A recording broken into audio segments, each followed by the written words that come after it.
our folks from voter registration, and would you like to introduce yourselves and then go ahead with your presentation? Sure. Sean Drasher, Director of Elections. Amy Ross, Office Work 2. Okay. Whoever's going to present. All right. So first, I'd like to start with our Voter Hall of Fame inductees. We're very excited to bring some in. It's been quite a few years since we've had any to present to you. But I have here 3 certificates. Actually, I guess I'll read their names first before I pass them to you here. So we have the Fidlers, Margaret, and they are here? Yes. And Robert. And they, along with Bonnie Kantor, have all been inducted in the Pennsylvania Voter Hall of Fame. It's a rare honor. That means 50 years of uninterrupted voting. It's quite an accomplishment. So that requires a pretty deep dive into our archives, but we were very, very excited to be able to report that all 3 met all the criteria. So we have certificates here from the governor and Al Schmidt as well. And if you guys would like. Take a moment to present them. Is that okay? Yeah.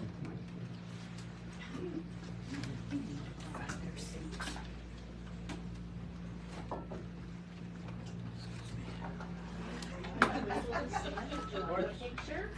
Are you able to stand if you would like a picture?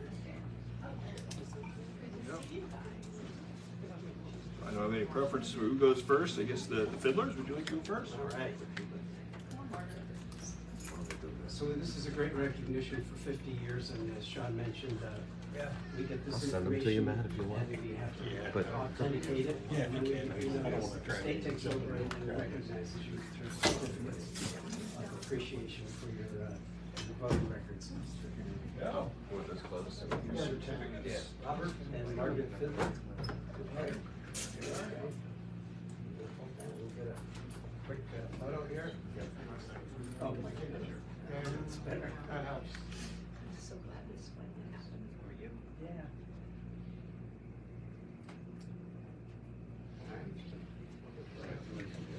Thank you. That you could come in and join us.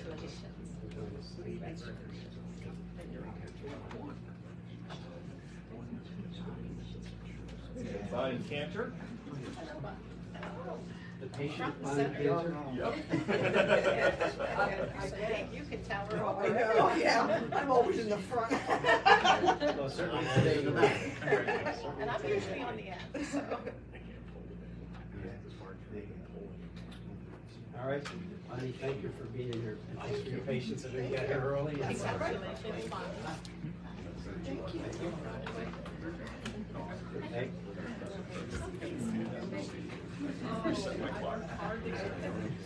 And I mean, Sean did all the work, but I didn't give up. I kept pushing you guys. No, yeah, fuck you. I'm sorry. Well, I could. Yeah. I don't know if everyone would. Okay. I don't know if everyone would. We'll stick around. Would make that call. In 15 years, I'll let you know. She wasn't in her office. The movie thing was about to come down. Okay. Okay. Well, and I texted her too, so. Yeah. All right. Thank you. So we noted it did take some time to put that together. Going through the archives and finding these records is very time intensive. So sometimes when we find a new voter, it can take quite a few months to get the supporting materials, submit it to state as evidence, and then have them sign off on it. If there is somebody who thinks that they have a relative or a friend who has voted 50 years uninterrupted, they can submit it to supervoter at LebanonCountyPA.gov, and we'll start investigating. But it is a slow process, so even once we get the name, it could take a while to bring you some more. Next, I'd like to review EIGP grant funds. Quickly want to talk about last year. We got about less than $450,000 last year. It's a year-to-year renewing grant. We had agreed last year that we wouldn't be spending it on day-to-day minor expenses, but we're using it towards some capital investments for the office that were really needed, and we did. It was a big help for our office. We used it to cover 100% of our ballot cost for this last election. And with the new Act 88, we have to have 100% ballot purchase, so that saved us a lot having that grant cover it. It also covered the Runbeck machine that we're using to process our mail-in ballot envelopes that are coming back, our packages. That grant is up for renewal right now. We're going to get a little bit more than last year, right about the same, about $450,000. I'd like to propose that we accept these grant funds, and then we could use them at our discretion moving forward for the budget year. Okay. Motion? Motion to approve. Second? It's been moved and seconded that we apply for these funds and accept them as presented. Any questions? If not, all, yes, Jim? Yeah, any idea what, at this point, like if you had a wish list or what the funding, when it comes through, what you thinking about applying it towards? You're reading ahead in the book, Jim.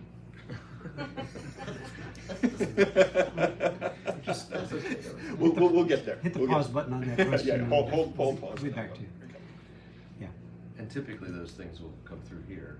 So Yes. you'll, as they go. So, yep. Amy, anything? Okay, all in favor of the motion, please indicate by saying aye. Aye. Opposed, same sign, so moved. Now, recess. Yes, now I'd like to call the Board of Elections. Okay, so we will go into recess of this public meeting and ask the election board to step forward, and Mrs. Charles and Mr. Arnold, Attorney Arnold is chairman, I believe, and we'll entertain that business. Looks like we're missing one. Yeah, we're looking for. Yeah. Here she comes. Right on time. Hey, gee, give me snacks. Good morning. Good morning.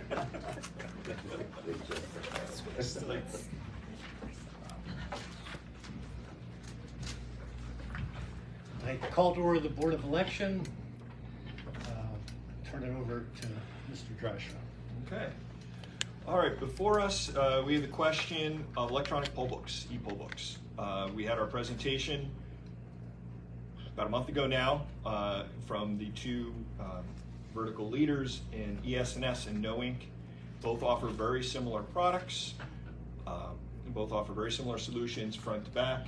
One is an Apple-based system with the iPad. One is a Microsoft-based system with the Surface tablet. But other than that, they are very, very competitive, mirroring almost all the same features and benefits and even price. So, before us today is the question of whether or not we would move forward with those. And if we move forward with those, would we move forward with that in a trial basis for the fall election, or a full rollout or a partial rollout? There's a few different ways to take this. I would propose that we do a form of a trial starting this fall, and that's where I would start the conversation. And is it correct that the trial would be at no cost to the county? That's a very good point. The trial would be at no cost to the county. Both vendors have agreed to front all the equipment, training, and service costs. And we could either do a trial of one of the systems or a head trial where we compare, Correct. run both of them and then have the opportunity to compare them. Yes. So I think the first question is, do we move forward at all? And if we have any questions regarding the E-Pollbooks, how they work, why we're doing it, now would be the time to discuss that. So I think all of us, and I believe at least some members of the Board of Commissioners were present for the demonstration. Mm-hmm. So we kind of have an idea of how it works, and it's basically to take the place of the big books where you went in and signed your name, correct? Correct. So right now we use have always used paper poll books, which is just a very large spiral-bound notebook with everyone's name, address, birthday in, and then the voters, sign in. The E-Pollbooks are an electronic version of that. There's no additional information. It's the exact same file that we use for the paper poll books. The E-Pollbooks, though, are password protected as opposed to paper poll books, which you can just open. Beyond that, the idea here is an ops efficiency advantage, where E-Pollbooks, we can, with a few clicks after the election is over, update our records Right now with paper poll books, it's a very slow process, can take as long as a month to update our records, and it's a lot of people doing a lot of hand transactions over 91,000 registered voters. So this is going to cut down on human error and speed up our process on the back end dramatically. On election day, the other advantage is that where counties that have rolled out these e-poll books have seen lines drop substantially at the polling places on election day. That's something I want to see with my own eyes, but that has been consistent feedback we've gotten from all the other counties. And this is very important to me going into an election year where we are expecting a 300 to 350% increase in voter turnout over this last year.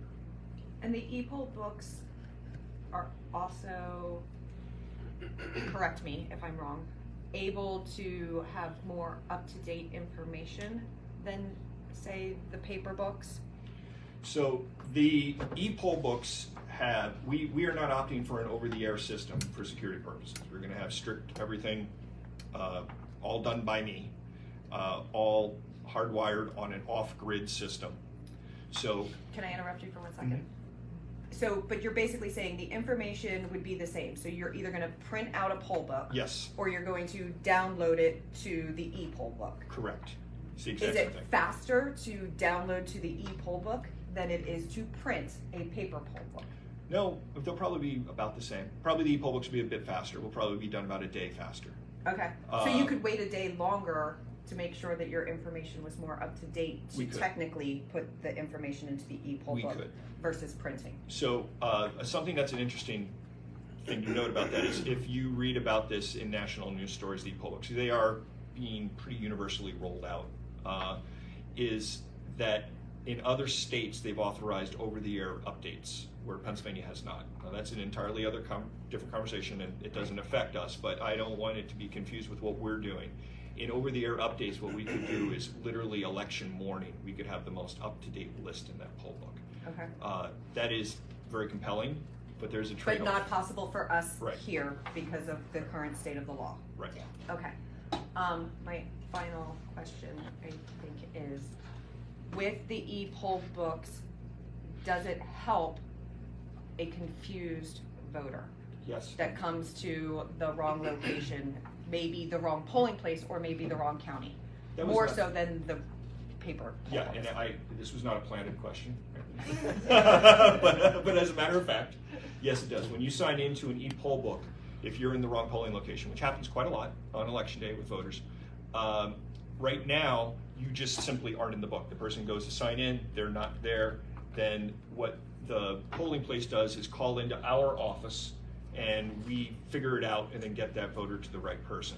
It's a system that works, but it's not terribly efficient, and you might not have a call for 20 or 30 minutes, and all of a sudden you have 20 calls and you only have 3 employees, so that makes it tough.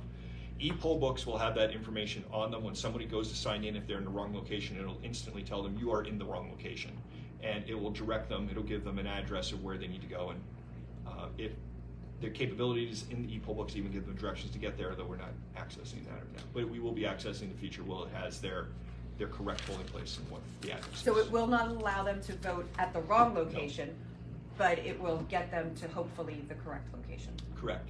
And in a very much related follow-up question, that would be, how are the individual voter records flagged in the e-poll books? Right now on paper, there's literally a little flag drawn next to their name, and then in a watermark is written in there, and it instructs the poll worker, hey, this person needs to show their ID, they're a brand new voter, it's their first time, or this voter needs to vote provisionally or something like that. There are flags in the paper poll books. It's up to the poll worker to notice that flag and then to stop them from signing in and make sure they follow the instructions. The e-poll books will force the voter, if there's something, a flag on their record, to not proceed without showing an ID or whatever else they have to do. The information contained in the e-poll books, is that all public record? It's 100% public record. Yeah. So There's The no paper books- social security number, no driver's license number, no nothing like that. okay, so there's no confidential information that's contained in the e-poll books? Something that also should be noted, that if, from a security standpoint, if someone were to get my personal administrative password and would try to add a voter to the rolls, it would still be rejected by the system at the end of the day. We wouldn't be creating any new voter records through the E-Pollbooks. It's a one-way system. There's no creating new records. So somebody could go in and try to enter something in, and then when it got back to us, it would not update the state database. It would stop it right there, and then we would have a record. So-and-so at this time of day in this location tried to create this record, and we'd have some follow-up questions, but it wouldn't corrupt the system. Okay. Other questions? I do not. Are you entertaining questions outside the board? Sure. Sure. How many precincts have you determined, or are you recommending how many precincts this would be if we trial, and how were they determined? Okay. If we move forward with the trial, I would recommend that each vendor, either one vendor or both vendors, each get 10% of precincts. We're looking at I've pre-selected some precincts, just doing a quick scan using demographics and voter count, and we've tried to match up a good broad snapshot of the county, where we're taking large precincts scattered evenly throughout the county and giving one to each vendor if that's the route we want to go. And it works out to be, with two vendors, 20% of our voters. Other questions? Yes. Sean, would you also be printing out the books in this trial period? Oh, that's a fantastic question. Yes. I would be doing a full 100% printing of the paper poll books. And I want a backup of everything. Everything we do has a backup to a backup to a backup. And initially, in fact, for a while, I'd prefer to have a paper backup to everything. So we would still have those available. So you would print them next year too?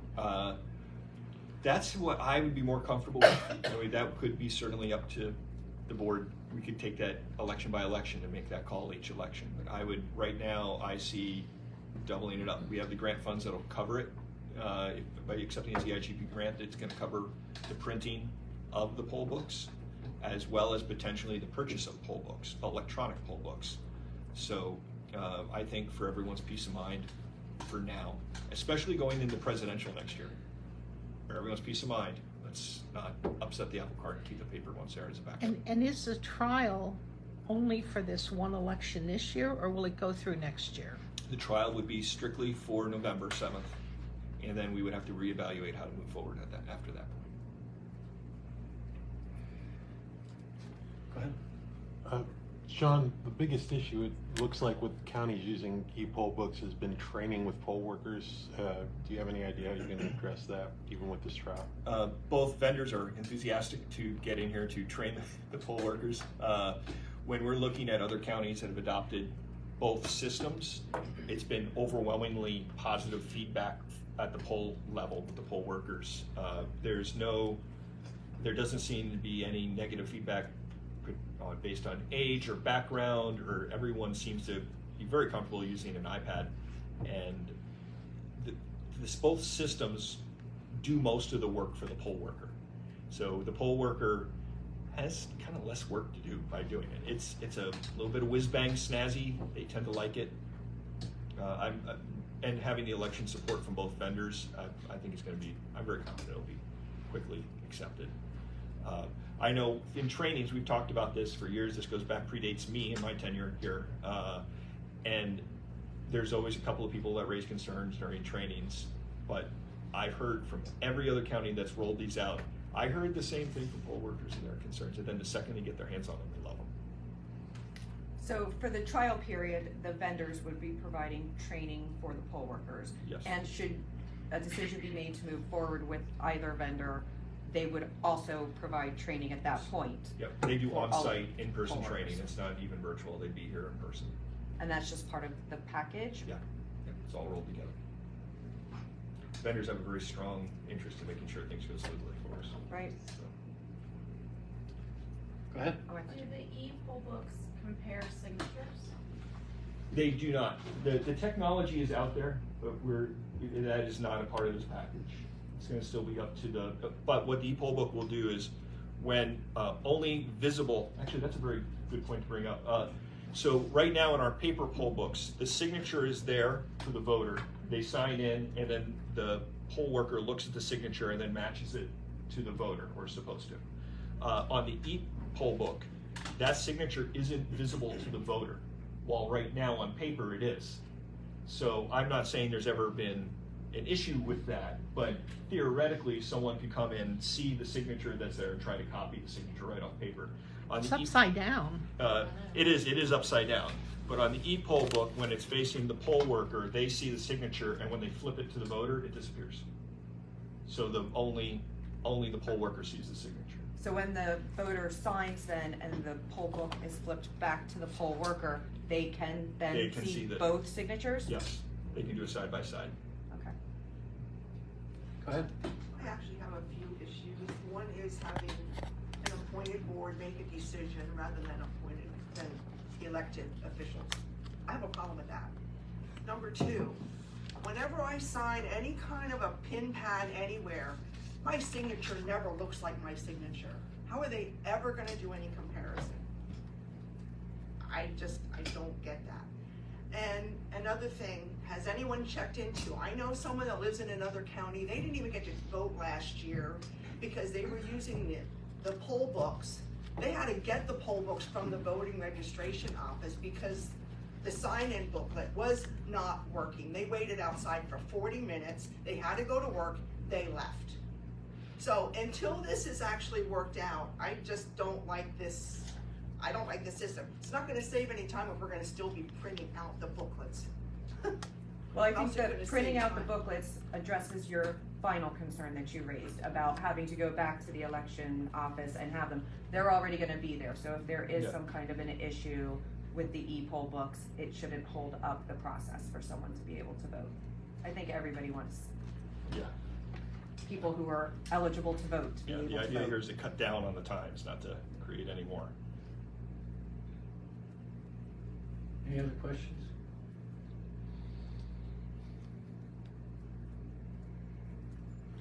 I would make a motion that we move forward with a trial of E-Poll books for the November election. It would be my opinion that we should have both vendors. So motion is that a head-to-head trial be conducted for the fall election. Correct. And I second that motion. Discussion? Questions? Public? All those in favor? Aye. All right, I'll inform them and we can get that rolled out. Again, this is just for November, not moving forward. Just gonna make sure everything. We expect a turnout of 30,000 registered voters or less across the county for November. We're expecting a turnout of getting close to 90,000 next year. So this would just be for this one time to make sure it lives up to what we expect. And to address the concern that was raised by the woman in the back, the actual decision as to move forward with regard to E-Poll books will not be the decision of this board. It would be the decision of the elected board. Correct. So this is just merely Just for the free trial.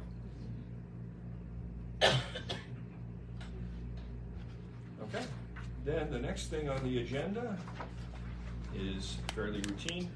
We have two polling place location moves. The first is 26 North. We're going to be just moving a few feet, literally. Right next door, it's just the door next door to the door. And we're going to be going to 330 South 18th Street for the North Cornwall North Precinct. Suzanne's already been out to visit the site.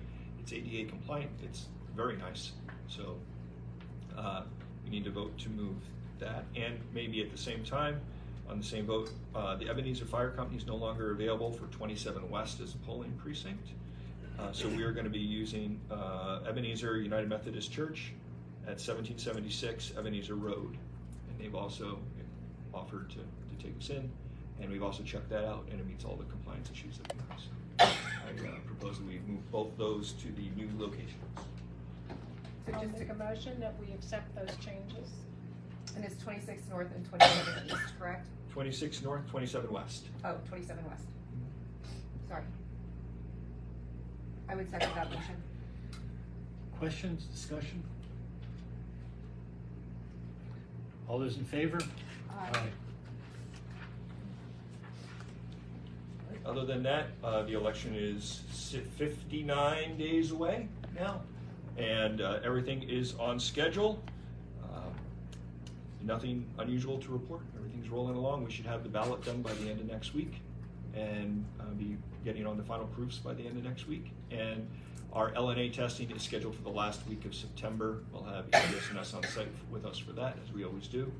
And the day that LNA testing is done, we can start sending out mail-in ballots. Great. So it's happening fast. That's all I got. Just a quick question. Those two moves, are those temporary? No, it'll be permanent moves. Anything else? I would just like to thank the interim board for serving during this time frame. It's a lot of work and a lot of time we really appreciate it. Thank you. Seeing nothing else, I close the meeting. Okay, thank you.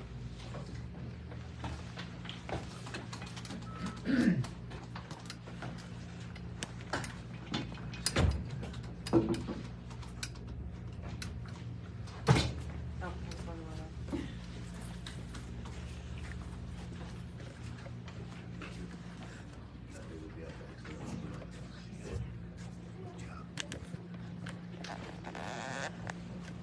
A little short on time, Bob, but